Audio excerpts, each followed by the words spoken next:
통하여 10번째 말씀입니다. 아브라함의 실수에서 배우는 지혜다. 이렇게 한번 말씀 제목을 정해봤습니다. 은혜가 있길 바랍니다. 한 사업가가 미국에 사업을 하기 위해서 떠났습니다. 근데 사업이 굉장히 좀 촉박했어요. 긴급했었고 시간이 얼마 남지 않았습니다. 그래서 비행기를 타고 급히 미국으로 날아갔습니다. 미국 뉴욕 공항에 도착하자마자 택시를 타고 부랴부랴 달려갔습니다. 그리고 택시 기사에게 빨리 갑시다, 빨리 갑시다, 허리업, 허리업 이렇게 외쳤습니다. 그 말을 들은 택시 기사는 걱정하지 마라, 내가 제일 빠르다 하면서 막 택시를 몰고 그 복잡한 뉴욕 거리를 진짜 막 빗사이로 막 뚫고 나가는 것처럼 이렇게 헤치고 나갔어요. 잘 달렸습니다.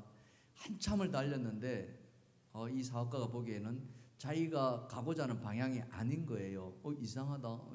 그래서 택시 기사한테 물었으면 지금 어디로 가고 있느냐? Where are you going? 이렇게 하는 거예요. 어디 가고 있느냐? 이러니까 아니 나는 잘 가고 있어요. 이러는 거예요. 아니 무슨 말 지금 내가 가고자 하는 방향이 아니잖아요. 이러니까 언제 당신이 방향을 말한 적이 있습니까? 당신 타자 말자 빨리 가자고만 이야기했지 어디로 가자고 허리업만 이야기했지 어디로 가자고 말하지 않았냐. 나는 그래서 빨리만 달렸을 뿐입니다. 굉장히 우픈 이야기죠. 우픈 이야기. 웃으면서도 슬픈 이야기입니다. 우리 속담에 어떤 말이 있습니까? 바쁠수록 어떻게 하라?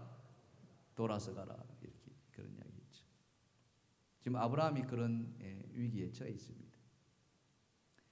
하나님 부르심을 받고 고향을 떠난 아브라함 이후에 하나님은 아브라함에게 약속하셨습니다. 네 상속자를 주겠다.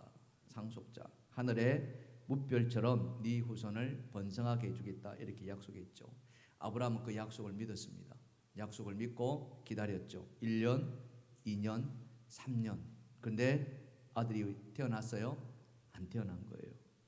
나이는 점점 더 먹어가고 몸은 더 늙어져가고 마음이 어땠겠습니까?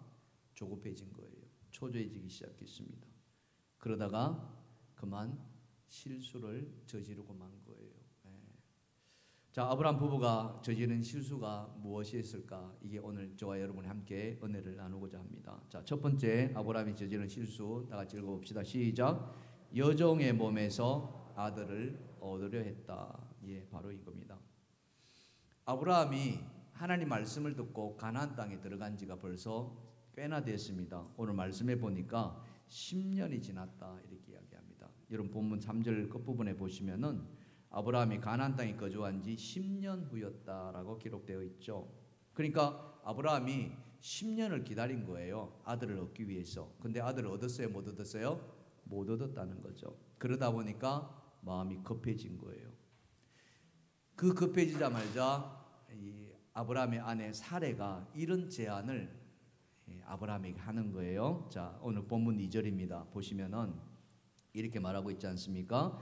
사레가 아브라함에게 이르되 여호와께서 내 출산을 허락하지 아니하였으니 원하건대 내 여종에게 들어가라. 내가 혹 그로 말미암아 자녀들 얻을까 하노라 하매 아브라함이 사레의 말을 들으니라. 예, 아브라함이 아내 사레의 말을 들었다 있습니다.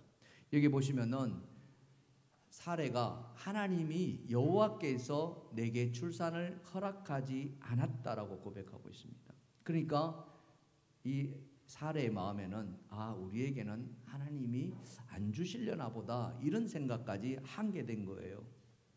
그러다 보니까 어떤 생각을 하게 되냐? 차라리 그러면은 내가 허락받지 못했다면 내 여종에게는 허락하지 않으시겠느냐 이런 이제 생각을 하게 된 것 같고요. 그래서 아브라함에게 여종을 줄 테니까 이 여종을 통해서 아들을 한번 낳아 봅시다 이렇게 한 거예요. 말이 됩니까? 안 됩니까? 말이 되죠. 있을 수 있는 이야기입니다. 하지만 문제는 이게 하나님의 뜻과 맞지 않았다는 생각이에요. 바로 이겁니다. 하나님 뜻과 딱 맞았더라면은 뭐 우리는 더 이상 말할 것이 없는데 그게 아니라는 거예요. 하나님 뜻은 그게 아니라는 거죠. 하나님 뜻은 뭐였습니까? 창세기 15장 4절에 보면은 이렇게 이야기합니다. 여호와의 말씀이 그에게 임하여 이르시되 그 사람이 네 상속자가 아니라 다 같이 시작. 네 몸에서 날 자가 네 상속자가 되리라 하시고. 자, 여기 보시면은 그 사람, 그죠? 그 사람이 네 상속자. 그 사람이 누구냐면은 아브라함이 기르고 있는 엘리에셀이란 다메섹 사람이었어요. 아마 신실한 종이었던 것 같아요. 믿을 만한 종이었고, 그래서 이 엘리에셀이 아브라함이 죽고 나면은 내 모든 재산 그것을 이 사람에게 주겠다라고 마음을 생각했던 것 같아요. 실제로 그렇게 말을 했고요. 아브라함이 굉장히 부자였지 않습니까? 애굽에서 올라오면서 어마어마한 은금을 가지고 왔었고 가축도 무진장하게 이렇게 끌고 올라왔어요. 그래서 너무 많아가지고 조카 롯과 이렇게 헤어질 정도였지 않습니까? 그런데 아들이 없는 거죠. 아들이 없는. 근데 하나님은 뭐라고 했냐? 그 사람이 네 상속자가 아니라 네 몸에서 날 자가 네 몸에서 날 자, 즉 아브라함과 사라의 몸에서 날 자가 상속자가 되겠다, 이렇게 말한 거예요. 아브라함은 그 말씀을 그대로 믿었고 지났습니다. 몇 년이 지났어요? 10년이라는 세월이 지났다는 거죠. 근데 여전히 깜깜무소식인 거예요. 그러니까 아브라함이 이 사례가 답답했지 않은가. 뿐만 아니라 그 당시에 사회 풍습도 뭐냐면은 이와 같이 자식을 못 낳으면은 첩을 들여서 자식을 낳게 하는 그런 제도가 있었죠. 우리도 그랬지 않습니까? 심지어는 첩으로 들어가지 못하지만 애만 낳아주는 그런 사람도 있었죠. 그걸 뭐라 그랬습니까? 대리모 또는 시바지 이런 말도 하지 않았습니까? 그랬다는 거죠. 근데 이게 하나님 앞에서는 엄청난 실수였다는 거예요. 아브라함이 실수한 적이 있었지 않습니까? 그게 언제였습니까? 이 기근이 찾아왔을 때 아브라함이 가나안 땅을 버리고 애굽으로 내려가 버리는 그런 일들을 하지 않았습니까? 그런데 그 실수도 하나님의 용납을 받았는데 또 실수한 거죠. 여종을 첩으로 드린 거예요. 사람의 생각에는 얼마든지 그럴 수 있지만 하나님의 뜻은 그게 아니었다는 거죠. 바로 하나님의 뜻은 아브라함과 사라에게서 난 자를 하나님께서 상속자로 주시겠다는 거죠. 바로 이겁니다. 우리가 이 말씀 속에서 깨닫는 것은 무엇입니까? 예수님께서 우리에게 뭐라고 말씀하셨어요? 너희는 먼저 뭐라고 그랬어요? 그의 나라와 그의 의를 구하라, 이렇게 말씀해 주지 않았습니까? 항상 우리가 생각할 것은 하나님의 나라이고 하나님의 뜻이라는 거죠. 내 생각과 내 계획이 있을 수 있습니다. 그러나 그 내 생각과 내 계획이 어디에 맞아져야 돼요? 하나님의 뜻과 계획에 맞아져야 한다는 거죠. 근데 지금 아브라함은 그렇게 하지 않았던 것입니다. 자기 임의대로 생각했고 임의대로 계획했고 그것이 실수였다는 거예요. 사랑하는 성도 여러분, 우리도 이와 같은 일들을 저지른 적이 없었느냐 하는 거예요. 우리가 이 말씀 속에서 깨닫는 것이 바로 그런 겁니다. 어떻게 질문할 수 있습니까? 첫 번째 적용 질문입니다. 내가 계획한 일이 하나님의 뜻과 맞지 않아서 낭패를 당한 적이 없었느냐? 여러분 인생 살아오면서 수십 년을 살아오면서 하나님의 뜻에 맞춰서 여러분의 일과 계획을 해오셨느냐? 근데 그 뜻과 계획이 맞지 않아서 낭패를 본 적이 없었느냐? 이걸 한번 돌이켜보게 되는 거죠. 그렇게 깨달아진다면은 저는 이게 말씀이 우리에게 주시는 은혜라고 믿습니다. 자, 두 번째, 그러면은 아브라함이 어떤 실수를 했느냐? 그 실수한 이유는 뭐냐? 자, 다 같이 한번 읽어볼까요? 시작. 하나님의 약속을 기다리지 못했다. 바로 이겁니다. 하나님의 약속을 기다려야 되는데 기다리지 못해 있다는 거죠. 내 몸에서 날 자를 상속자로 주겠다고 하나님께서 약속하셨으면은 아브라함은 그 하나님의 말씀을 기다려야 됩니다. 언제까지 기다려야 됩니까? 언제까지요? 주실 때까지. 주실 때까지. 제가 이 말씀 전할 때 가끔 쓰는 이 비유가 이제 이거죠. 그 인디안 아메리카에 가면 인디안 족속들이 있잖아요. 인디안 족속들이 이 비가 안 오면은 뭘 지낸다 그럽니까? 기후제 지낸다 하잖아요. 근데 이 인디안 족속들이 기후제를 지내면은 반드시 비가 온다는 거죠. 신기하게도 기후제만 지내면 비가 온다는 거예요. 왜 그럴까요? 비 올 때까지 지내기 때문에. 비 올 때까지. 그게 하루가 걷든 1년이 걸렸든 간에 바로 그거죠. 아브라함이 그랬어야 했는데 아브라함은 그러지 않았던 것 같습니다. 여러분 아까도 이야기했습니다마는 아브라함이 지금 나이가 몇 살이었습니까? 10년이 지났습니다. 아브라함이 몇 살 때 하나님 만났어요? 75세였잖아요. 지금 아브라함의 나이 몇 살입니까? 그러면 85세. 85세가 될 동안에 지금 아들을 안 주셨어요. 사레의 나이는 몇 살입니까? 10살 차이예요. 10살 아래입니다. 그럼 몇 살입니까? 75세. 지금 우리로 치면은 아들 낳을 수 있어요? 없어요? 이게 불가능합니다. 근데 지금 아브라함 시대에는 사람들이 오래 살았기 때문에 출산은 가능하다는 시대입니다. 그러나 여자의 몸은 그렇지 못했다는 거죠. 그러니 얼마나 힘겨웠겠느냐. 여러분 10년이면 뭐도 변한다 그럽니까? 강산도 변하는. 처음 아브라함이 하나님의 약속을 받았을 때 그죠? 그 믿음은 진짜 신실했을 것입니다. 그러나 해가 거듭할수록 그것이 강산이 변하는 10년이 변하다 보니까 그 믿음이 흔들렸는지도 모릅니다. 이 사라의 말에서 우리는 그것을 느낄 수 있지 않습니까? 하나님께서 내게 출산을 허락지 아니하신다. 바로 이 말이에요. 그래서 이제는 안 되는갑다. 이제는 틀렸구나. 이런 이야기죠. 여러분 우리 경험을 한번 돌아보십시다. 결혼한 부부가 시간이 지나면서 자녀를 얻지 못합니다. 둘 다 자녀를 얻으려고 합니다. 누가 더 초조합니까? 남편입니까? 아내입니까? 누가 더 초조해요? 아내가 훨씬 더 초조하죠. 누가 더 죄의식을 많이 느낍니까? 아내가 훨씬 죄의식을 많이 느낍니다. 내가 애를 낳아주지 못하는 여자구나. 그런 생각.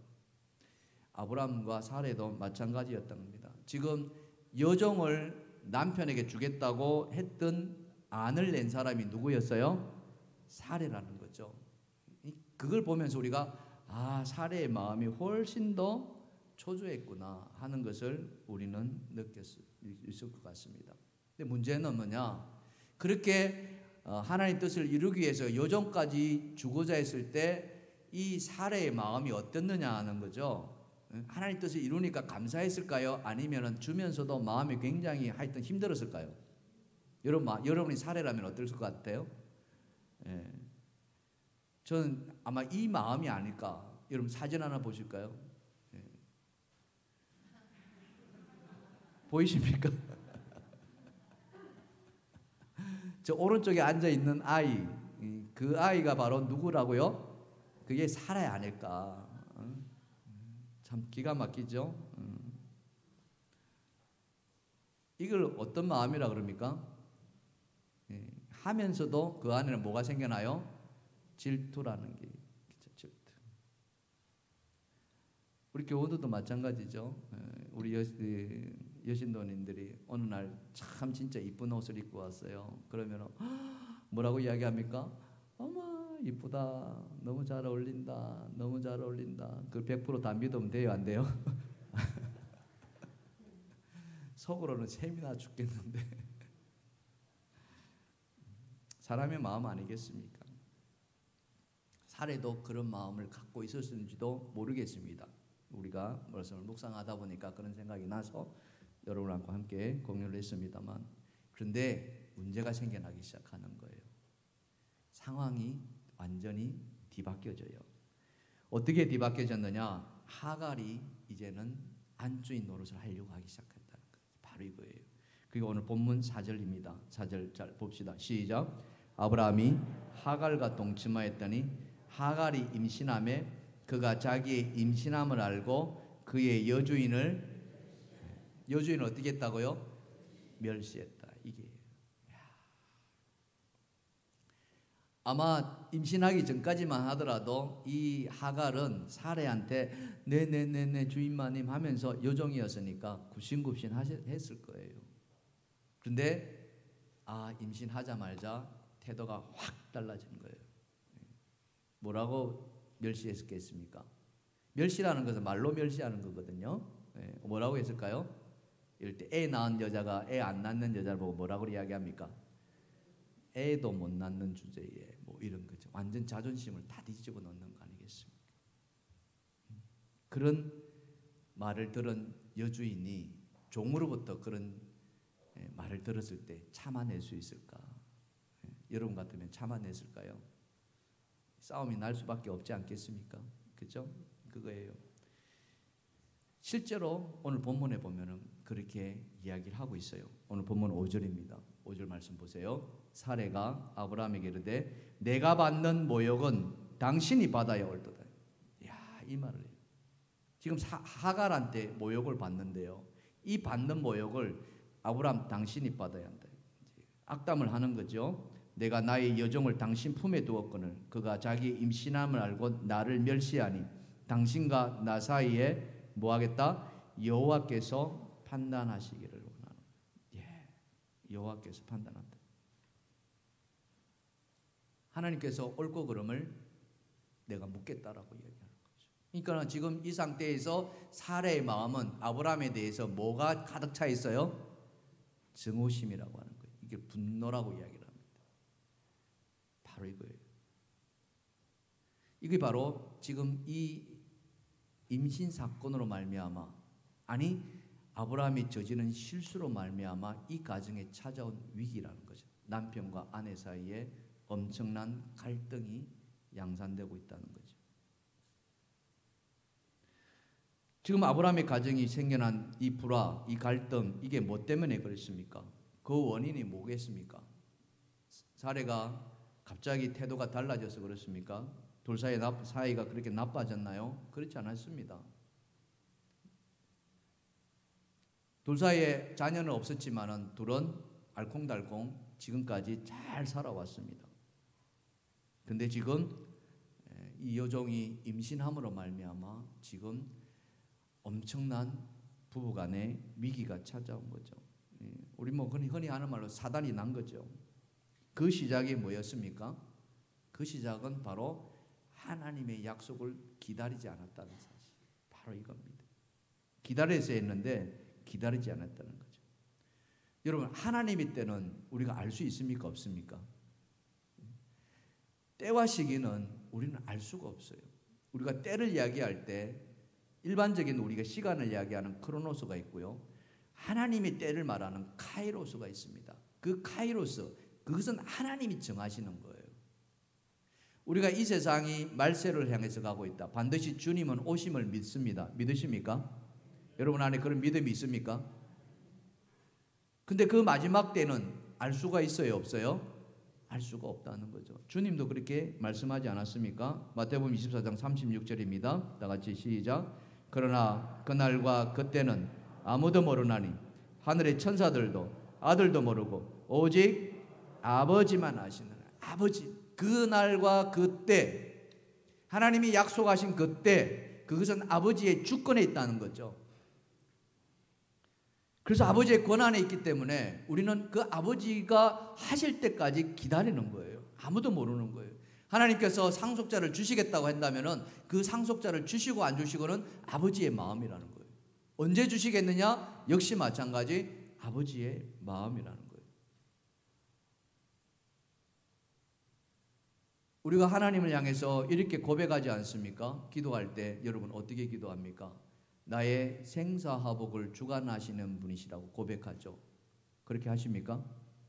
그죠? 나의 생과 사와 화와 복의 모든 주관은 누가 하신다? 하나님이 하신다. 믿으십니까? 그렇게 고백하잖아요.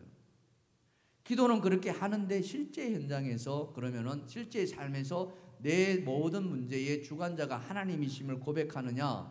그렇게 하지 않는다는 거죠. 만약 그게 진짜 내 삶에 적용된다면 우리는 어떻게 됩니까? 하나님이 약속을 받았으면 기다리는 거예요. 기다리는 거예요. 근데 기다리지 못한다는 거예요. 그게 문제예요. 내가 내 생각대로 내 계획대로 그냥 어떻게 해요? 해버린다는 거죠. 그건 문제입니다. 지금 아브라함에게 찾아온 위기가 바로 그거예요. 왜 아브라함이 하갈을 이 첩으로 맞아야 된 것이 실수였느냐? 바로 이거예요. 문제가 없었더라면 괜찮은데 문제가 생겨나지 않고 있지 않습니까? 남편과 아내 사이에 엄청난 부부 갈등이 생겨나고 있다는 거죠. 그 시작은 바로 하나님의 약속을 기다리지 못했기 때문이다. 자, 이 말씀 속에서 우리는 똑같은 질문을 해볼 수 있습니다. 적용이죠. 바로 큐티인데요. 뭡니까? 읽어봅시다. 시작. 하나님의 때를 기다리지 못하고 앞서 행하는 바람에 이를 거르친 적은 없었나요? 여러분 묻습니다. 여러분 인생 살아오면서 이런 적이 있었어요? 없었어요? 있었지 않았겠냐. 그게 일이 잘못돼서가 아니라 내가 하나님이 사람이었음에도 하나님의 때를 기다리지 못해가지고 거르친 나의 잘못이라는 거죠. 그것을 깨닫는다면 은혜라는 거예요. 오늘 이 자리에 그런 은혜가 여러분 안에 있기를 주님의 축원합니다. 축원합니다. 아멘. 자, 마지막, 그렇다면 아브라함이 실패해서 우리가 무엇을 배워야 되느냐? 자, 다 같이 읽어봅시다. 시작. 하나님의 뜻을 묻고 때를 기다려야 합니다. 다 같이 다시 한번 읽겠습니다. 시작. 하나님의 뜻을 묻고 때를 기다려야 합니다. 그렇습니다. 이 잔잔했던 호수에 누군가가 돌을 던져서 큰 파문이 일어납니다. 아브라함의 집에 지금 그 큰 파문이 일어나고 있어요. 사례가 이제 들고 일어나는 거예요. 오늘 우리가 읽지는 않았습니다만 다음 6절 말씀을 보시면은 이렇게 얘기하고 있습니다. 아브라함이 사례에게 이르되 당신의 여종은 당신의 수정에 있으니 당신의 눈에 좋을 대로 그에게 행하라 하매, 다 같이 시작. 사례가 하갈을 학대하였더니 하갈이 사례 앞에서 도망하였더라. 예. 여자 종을 다스린 거는 그 집의 안주인이죠. 그래서 아브라함도 문제가 생겨나니까 당신이 알아서 하세요 이렇게 이제 했어요. 참 이래요. 그죠? 남자들이 우리가 좀 깨달아야 돼요. 도망가려고 하는 마음이죠. 그랬더니 사례가 드디어 이제는 뭡니까? 남편의 위임을 받아가지고 이 하갈을 학대하였다. 여러분 학대라는 말은요 멸시하고 다르죠. 멸시는 뭡니까? 사람 무시하는 거잖아요. 상종하지 않는 거잖아요. 근데 학대는 뭡니까? 이게 학대라는 것은 그 사람을 괴롭힌다는 거죠. 말로 괴롭히고 또 뭡니까? 행동으로 괴롭히고. 아마 이 학대로 했다니까 사례가 아마 그 집 다른 종을 통해 가지고 이 하갈을 매질했는지도 모르겠습니다. 저 년을 쳐라 이렇게. 충분히 그럴 수가 있겠죠. 하레가 사례 앞에서 도망갔어요. 그 안에 임신이 돼 있어요? 안 돼 있어요? 임신한 몸으로. 아브라함에게는 또 하나의 불행이죠.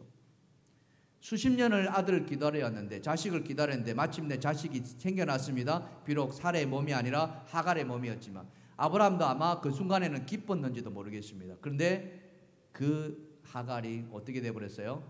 쫓겨나는. 그러니까 아브라함의 마음도 얼마나 괴로웠겠느냐.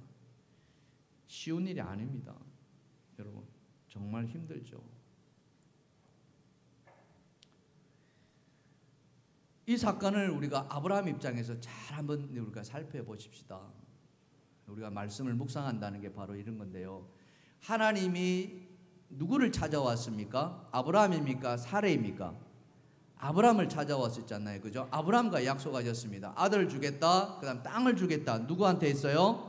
아브라함에게 했습니다. 그러니까 하나님과의 관계는 사레보다 아브라함이 훨씬 더 깊었습니다. 관계가 돈독했습니다. 또 그 하나님의 말씀의 중요성을 아브라함은 훨씬 더 깊이 새기고 있었는지도 모르죠. 사례는 어쩌면은 하나님의 그 약속을 들었을 텐데 그 약속을 누구를 통해서 들어요? 이 남편인 아브라함. 그죠? 전해 들은 거에 불과했습니다. 우리 말로 하면은 한 다리 건너서 들은 거죠. 그러니 하나님의 그 약속의 엄중함을 사례는 조금 남편보다 덜 했는지도 모르겠습니다. 어쨌든 그 일이 벌어지고 나서 이 아내가 이렇게 여종을 주겠다고 했을 때 이 아브라함의 입장이었다면은 이렇게 하나님 앞에 나아가야 되지 않았을까? 여러분 잘 한번 생각해 보세요. 아브라함이 하나님 앞에 나아가서 이렇게 말합니다. 하나님, 저희가 지난 10년간 하나님이 주시겠다는 그 아들을 기다렸습니다. 우리가 백방으로 노력해봤지만은 안 됐습니다. 그런데 지금 아내가 여종을 취하라고 하는데 하나님, 이게 가십니까? 아니면은 하지 말아야 됩니까? 이거 하나님 앞에 한번 물어야 되지 않겠습니까? 상속자를 주겠다고 하신 분이 누구였습니까?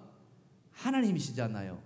그러면 그 상속자를 여종의 몸에서 낳아야 되는데 그게 하나님 뜻에 합당하십니까? 라고 물어야 되지 않겠냐 이거죠. 이게 믿음의 사람 아니겠습니까? 적어도 한 번은. 그랬다면은 하나님이 뭐라 그랬을까요? 이렇게 물었다면 하나님 어떻게 대답했을까요? 그래, 괜찮아라고 했을까요? 그건 안 돼라고 이야기했을까요? 네, 여러분 충분히 답을 구하지 않겠습니까? 이렇게 하나님 앞에 묻고 답하는 게 뭡니까?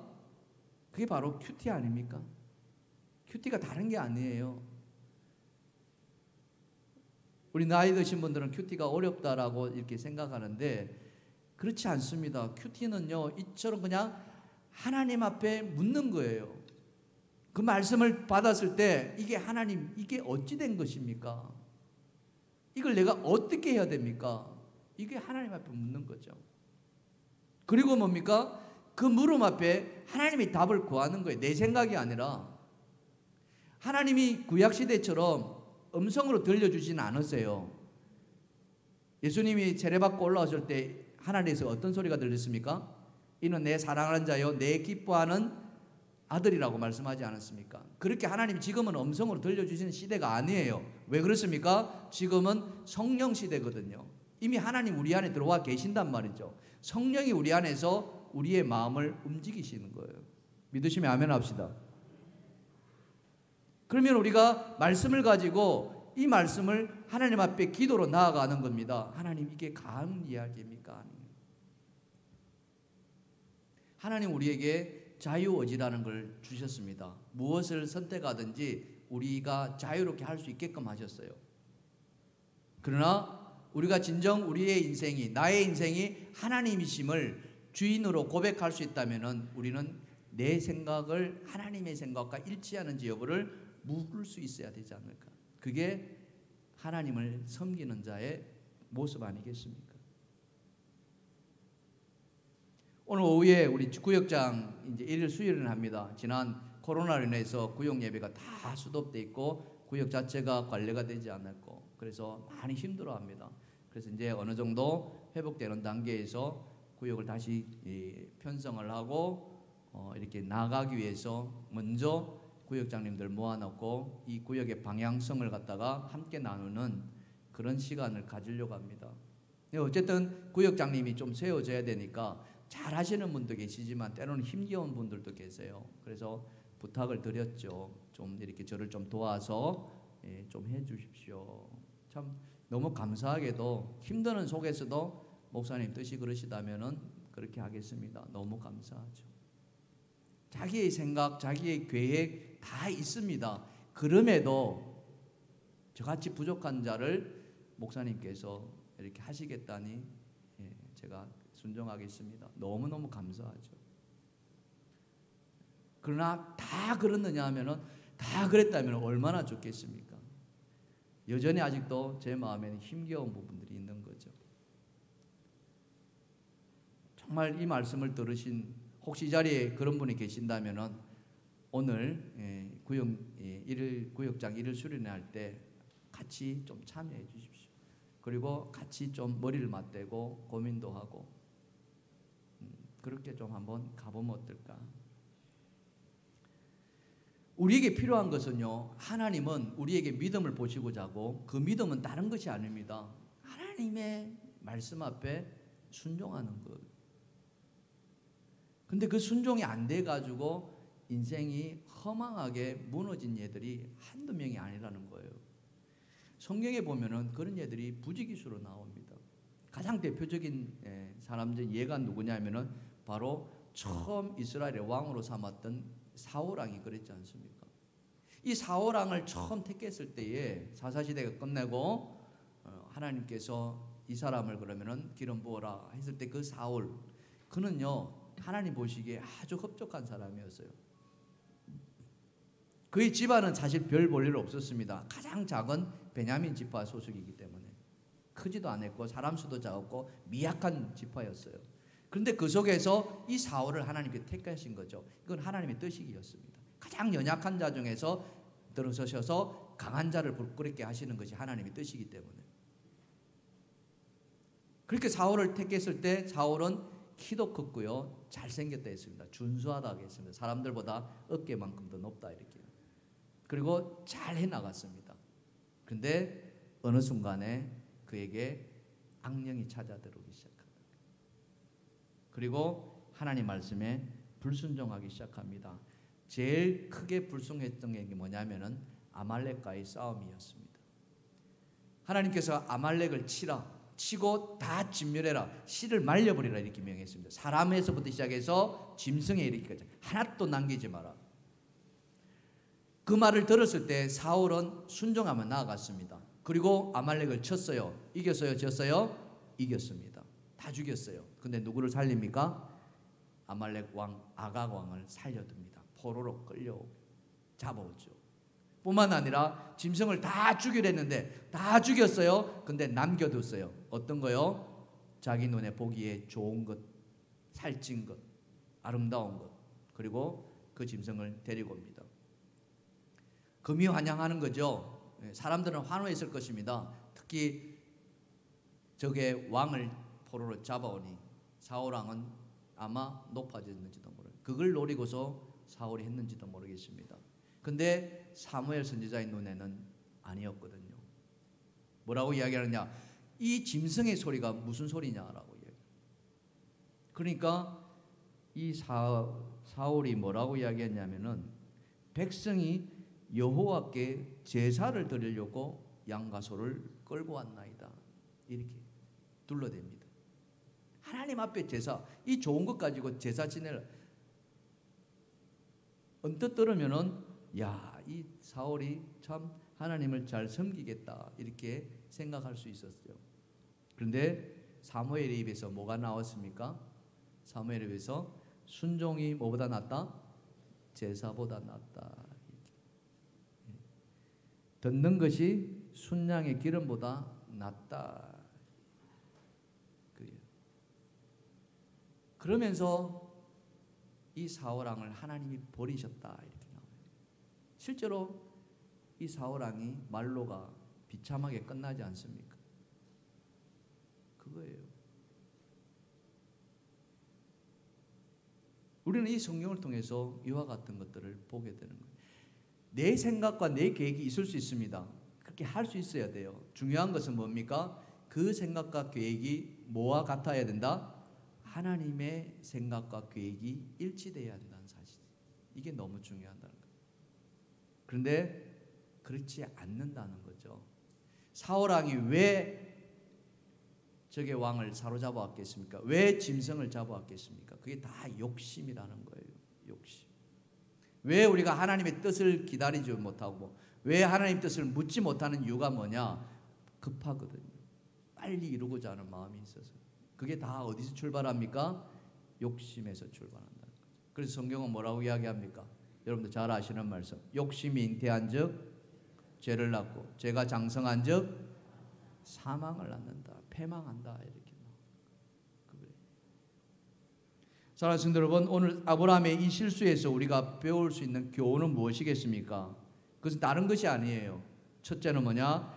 하나님과의 언약은 언제까지 기다려야 됩니까? 끝까지 기다리십시오. 하나님의 약속은 끝까지 기다리십시오. 하나님과 약속했던 것이라면은 여러분 어떤 일이 있더라도 지키십시오. 하나님은 그것을 잊지 않으신다는 거죠. 그리고 포기하지 마십시오. 뿐만 아니라 내 생각과 하나님의 생각이 다를 때는 반드시 물으셔야 됩니다.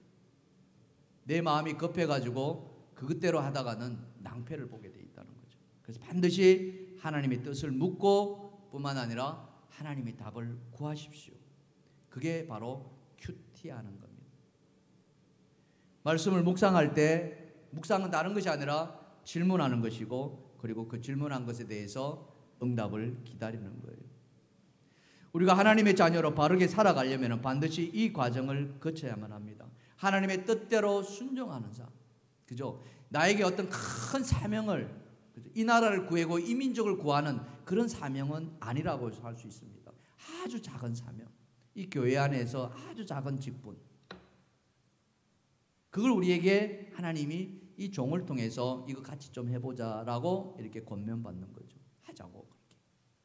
그게 찬양대가 될 수도 있고요, 구역장이 될 수도 있고요, 아니면 봉사 안내가 될 수 있고요, 다 될 수 있습니다. 우리가 그 사명을 감당하고 나면 어떻게 합니까? 하나님 앞에 가지 않습니까? 사명이 끝나면 하나님 앞에 가게 돼 있거든요. 모세가 그랬지 않습니까? 사명이 끝나자 하나님께서 그를 데리고 갔습니다. 하나님 앞에 서게 됩니다. 하나님 앞에 섰을 때, 내 사명을 감당했을 때 하나님 얼굴을 볼 면목이 있어요, 없어요? 있습니까, 없습니까? 있겠죠, 당연히. 뭐라고 이야기합니까? 잘하였도다 착하고 충성된 종아, 네가 이 작은 일에 충성하였구나. 근데 우리가 그 하나님의 부르심 앞에 내 생각과 내 계획이 있습니다. 그렇죠? 내가 이 땅에서 해야 될 것이 있어요. 그러다 보면은 잠시 그것을 멈춥니다. 멈출 수 있어요. 다 이유가 맞기 때문에.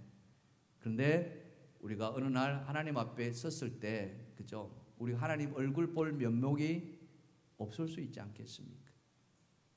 하나님 얼굴 볼 면목이 없어.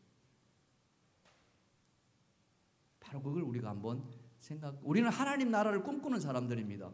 여러분, 오늘 오후 예배 시간에 반드시 좀 참여해 주십시오. 오후 예배 제목이 뭡니까? 천국의 삶을 누리는 자의 삶을 우리가 살펴보려고 해요. 오후 예배 좀 많이 나오시면 좋겠어요.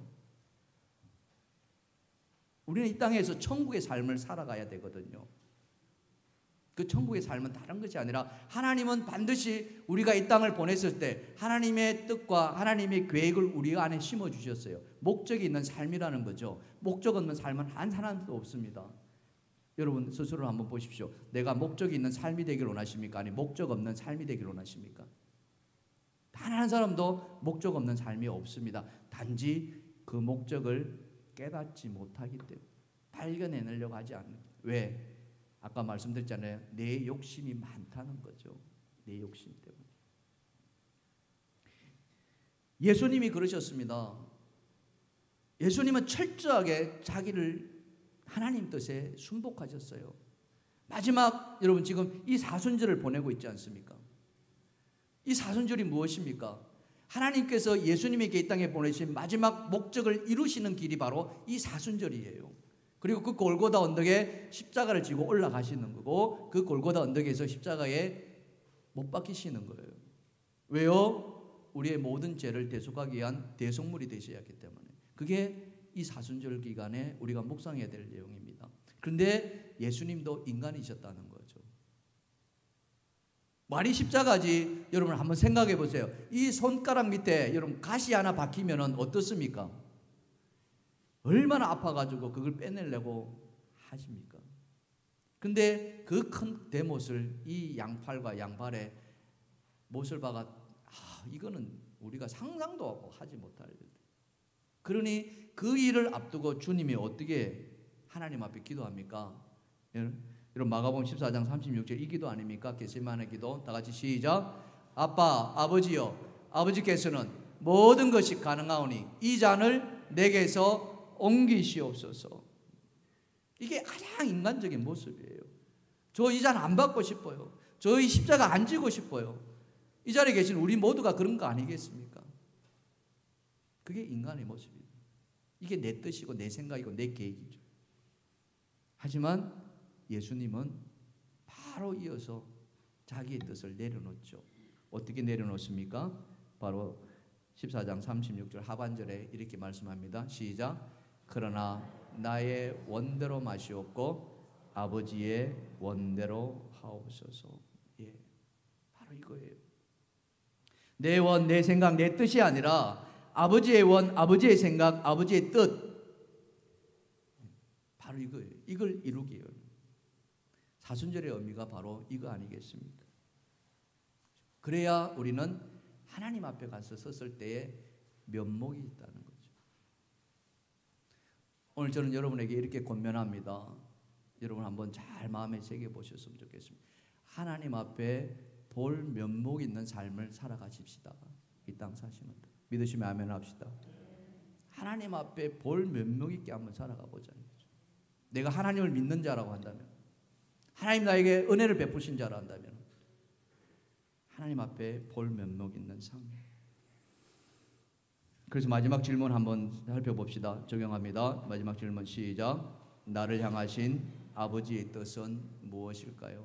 그죠? 아버지의 뜻. 하나님은 내게 어떤 일을 하기를 바라실까? 그거 한번 찾아보시고 구해보시는 저 여러분 되기를 주님 여러분 축원합니다. 축원합니다. 우리 함께